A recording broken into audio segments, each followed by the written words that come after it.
Hello students, as the continue the chapter number 2 sexual reproduction. This is my fourth video 2.2.3 pollination. Here we are starting our discussion that is with pollination.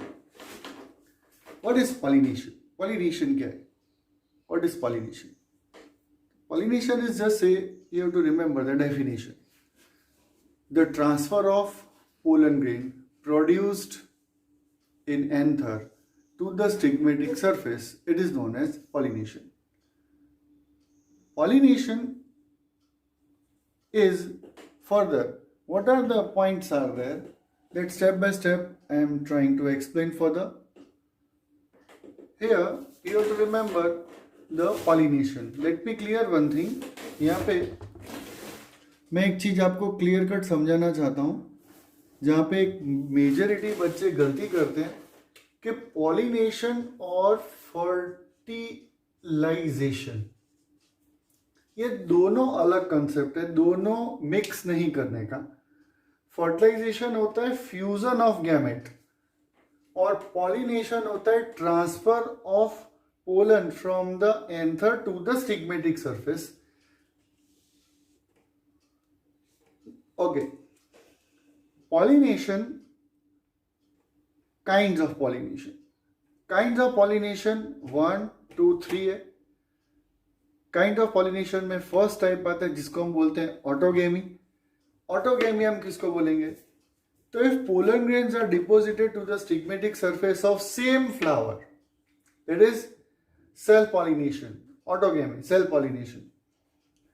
अब self pollination होता क्या किन किन plants के अंदर? तो Oxalis, Viola, Commelina, these are the examples. Basically a true statement is there, the thumb rule statement is there that you have to remember. Complete autogamy is rare, means generally plants don't prefer self pollination but they always prefer cross pollination. For that purpose, a special type of fluidodevelopment is observed in the Commelina plant. What is Commelina? The Commelina bengalensis is its scientific name. Commelina bengalensis is its scientific name. And generally, this Commelina plant produces two type of flowers. अब Commelina जो plant है, अपने text book के अंदर page number 28 के ऊपर उसका diagram भी ड्रॉ किया हुआ है. ओके, कॉमेलिना प्लांट्स अगर मैं ऐसा छोटा सा स्केच करूं, फटाफट समझाने का ट्राई करूं. एक ट्राइबल प्लांट है, कॉमनली देखा जा सकता है, उसके बहुत सारे सब स्पीसीज भी आते हैं. अब ये प्लांट है ना, उसके ऊपर एक्सिलरी फ्लावर्स डेवलप होता है और एक्सिलरी फ्लावर पर्पल कलर का बहुत ब्यूटीफुल फ्लावर डेवलप होता है. ओके, और इसमें दो टाइप के फ्लावर्स आते हैं. एक फ्लावर को हम बोलेंगे one type of flower which is aerial flower, and that aerial flower is known as chasmogamous flower. Another type of flowers are developed, are present, and those flowers are known as underground flowers. They are known as chesmogamous flower, clistogamous flower. Clistogamous and chesmogamous, two type of flowers are there. Okay, अब ये Commelina plant है ना बेटा, उसके अंदर ये थोड़ा exemptions बहुत रेयरली आता है. बहुत यूँ बोलूँ तो कॉमेलिना प्लांट के ऊपर कोई भी अल्कलॉइड नहीं होते, कोई उसका प्रोटेक्टिव नहीं, मेजरमेंट नहीं है. और ये जो प्लांट है ना, वो जनरली उसके पत्ते भेड़ बकरियां खा जाती हैं. ईडेबल, कई बार ट्राइबल पीपल भी इसको जस्ट अपन बोले तो स्पिनिच के तौर पे खा सकते हैं. अब ये प्लांट के अंदर कोई भी प्रोटेक्शन नहीं है, तो जो एरियल फ्लावर है ना, वो ट्राई करता है पॉलिनेशन, क्रॉस पॉलिनेशन. और एक चीज यहाँ पे थंब रूल में याद रखने का कि कोई भी प्लांट है, जनरली प्लांट्स सेल्फ पॉलिनेशन नहीं प्रीफर करता है, वो चाहता है क्रॉस पॉलिनेशन ही हो. अपन स्टेप बाय स्टेप देख रहे हैं. अब ये कॉमेलिना प्लांट है. कॉमेलिना प्लांट के अंदर क्या है? दोनों टाइप के पॉलिनेशन होते हैं. जमीन के ऊपर है वो वेल अट्रैक्टिव फ्लावर है, क्रॉस पॉलिनेशन करने के लिए इंसेक्ट को अट्रैक्ट कर सकता है, और नॉर्मली सब प्रोसेस में जो दूसरे प्लांट्स करते हैं वैसा ही करेगा. लेकिन अंडरग्राउंड है, वो कभी फ्लावर खुलने वाला नहीं है, खिलने वाला नहीं है. अब खिलेगा नहीं तो वो अट्रैक्शन भी नहीं है और वो सेल्फ पॉलिनेशन में जाएगा. मतलब कॉमेलिना एक ऐसा प्लांट है कि जिसके अंदर self pollination, underground flower lesser attractive, वो सेल्फ पॉलिनेशन करता रहेगा, और एबो ग्राउंड फ्लावर वो क्रॉस पॉलिनेशन करेगा। मतलब ऊपर का प्लांट अगर कोई जानवर खा गया तो भी ये प्लांट सर्वाइव कर सकता है, नीचे वो अपना लाइफ कंटिन्यू करेगा। ओके, नेक्स्ट आता है जैटेनोगेमी। जो जैटेनोगेमी है ना, जैटेनोगेमी भी हम टेक्निकली जैटेनोगेमी को भी सेल्फ पॉलिनेशन ही बोलेंगे, दिस इज ऑल्सो सेल्फ, लेकिन फिर इसको टाइटल अलग क्यों दिया? तो यहाँ पे बेटा होता क्या है, flower pollen grain is coming from another flower but same plant, another flower but same plant मतलब प्लांट बॉडी, प्लांट का बॉडी एक ही है, ओके, फ्लावर चेंज हो जाता है तो वो क्रॉस पॉलिनेशन कंसीडर करना पड़े। मतलब मान ले एक ही फ्लावर का पोलन ग्रेन एक ही स्टिग्मा पे डिपॉजिटेड होए तो वो अपन सेल्फ पॉलिनेशन बोलेंगे। ओके, वो जो होगा उसको अपन सेम फ्लावर सेम एंथर, तो it will be autogamy. Geitonogamy another flower but same plant, that will be geitonogamy. एक लास्ट टाइटल आता है जिसको हम बोलते हैं ज़ेनोगेमी। ज़ेनोगेमी क्या है? तो xenogamy we can consider is a cross pollination in which the pollen grains are deposited from another flower and another plant. That means it is just said to be the truly cross pollinations. Next is agents of pollination. When we are talking about the agents of pollination can be grouped into mainly two categories. Among them, one is said to be the abiotic agents and one is said to be the biotic agents. Abiotic, A, no life involved, common, and biotic agents in which any kind of living organism is involved, it is known as biotic agents. Abiotic agents, they are further divided into wind pollinated and water pollinated, and biotic agents animals are the examples, and in which various subcategories are there, but you will learn in your higher standards, higher classes. When I am talking about the wind, अब यहाँ पे जो board के अंदर या exam के अंदर पूछा जाएगा या पूछ सकते हैं वो ये कंसेप्ट ही रहता है। यहाँ से जो क्वेश्चंस पूछे जाएंगे वो क्वेश्चंस कैसा होगा बेटा? तो क्वेश्चंस कभी भी आपको ये नहीं पूछेंगे कि how wind play significant role in the pollination, मतलब हवा से पॉलिनेशन कैसे होता है वो नहीं पूछेगा, या पानी में कैसे होता है वो नहीं पूछेगा। आपको अप्लाइड क्वेश्चन पूछे तो state the characteristics of wind pollinated plants, ऐसा पूछेगा। तो जब हम बात कर रहे हैं characteristics of wind pollinated plants, तो विंड पॉलिनेटेड जो प्लांट्स हैं वो प्लांट्स सबसे पहले उनका जो कैरेक्टर कैसा होगा, तो फ्लावर्स एट्रैक्टिव नहीं होंगे, लेसर एट्रैक्टिव होंगे, क्योंकि विंड से ही उनको कर देने का है। जो अपन टैसल्स देखते हैं मेज के अंदर टैसल्स, ओके, टैसल्स मेज का पौधा हो, प्लांट हो, तो मेज में जब आपने भुट्टा, हिंदी में हम उसको भुट्टा बोलते हैं, भुट्टा, ये अगर मान ले प्लांट है मेज का, तो यहाँ पे मेज का टैसल्स, मतलब अभी हम मेज मक्का या भुट्टा खाया होगा, तो जो मार्केट पे लेके आते हैं तो पूरा के पूरा कवर्ड होता है और उसके टॉप पे कुछ हेरी प्रोजेक्शंस दिखते हैं, वो जिसको हम बोलते हैं टैसल्स। और टैसल्स हकीकत में है क्या? तो टैसल्स उसके स्टिग्मा, स्टाइल और ओवरी ही हैं। अब wind pollinated plants, it is said to be the very much common in the angios, that is majority grasses, जितने भी घास हैं, ग्रासेस हैं, उनके अंदर ये कॉमन है। और विंड पॉलिनेटेड जो प्लांट्स हैं उनके कैरेक्टरिस्टिक्स क्या है, तो याद रखने का, समझने का ट्राई कर। Flower will be less attractive, pollen grain will be produce much more higher in number, the probability of wastage is high, stigma will be bifid sticky, okay, flower are lesser attractive, no need to attract insects for pollination, and in this particular plants the male flower takes its position superior top and the female flower takes its position inferior, as the wind blows, हवा बहेगा तो क्या होगा कि pollen grain नीचे बहता हुआ stigma पे आ जाएगा, स्टिग्मा स्टिकी है तो पोलन ग्रेन वहां पे चिपकेगा। एक चीज याद रखना, जस्ट एक एप्लीकेशन पॉइंट ऑफ व्यू, ये मेरा एक पैटर्न है समझाने का।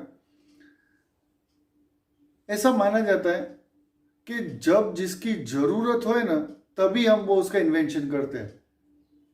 दैट इज जरूर इन इरशाद की माए, ऐसा मेरे दादाजी कभी बोलते थे, मेरे को अभी तक याद है।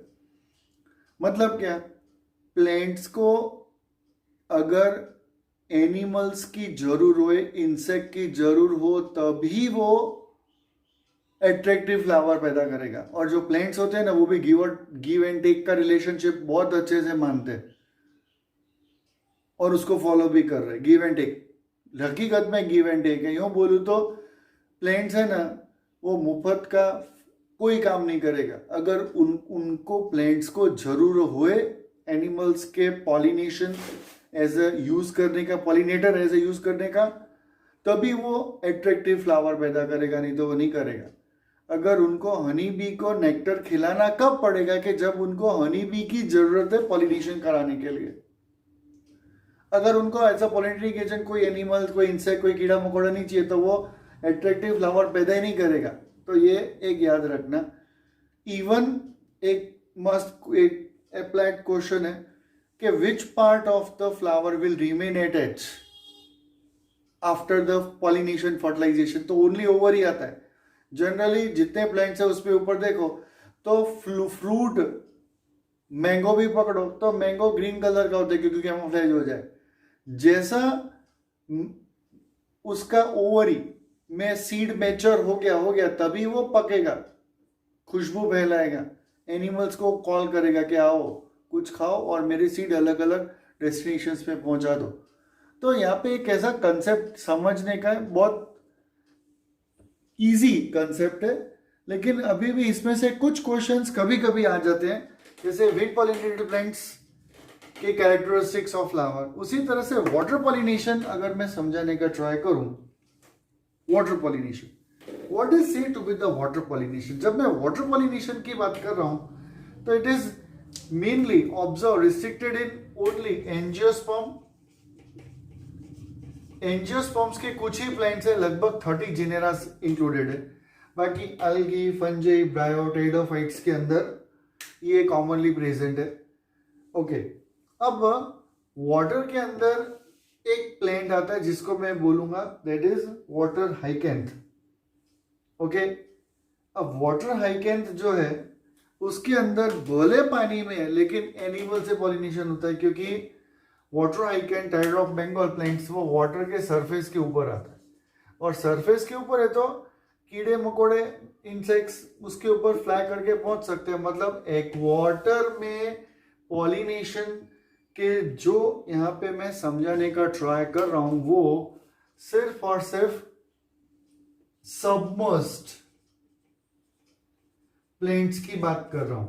मतलब एक्वेटिक प्लांट्स के अंदर भी submerge, free floating, submerge, attach with the substratum, ऐसे कैटेगरीज आते हैं।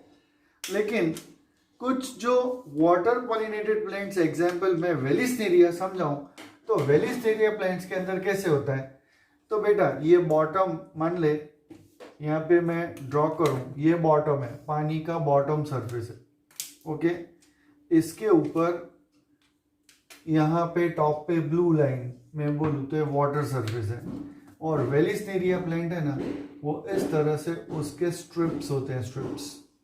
और ये फ्रेश वाटर प्लांट है, फ्रेश वाटर स्टेगनेंट वाटर में होता है।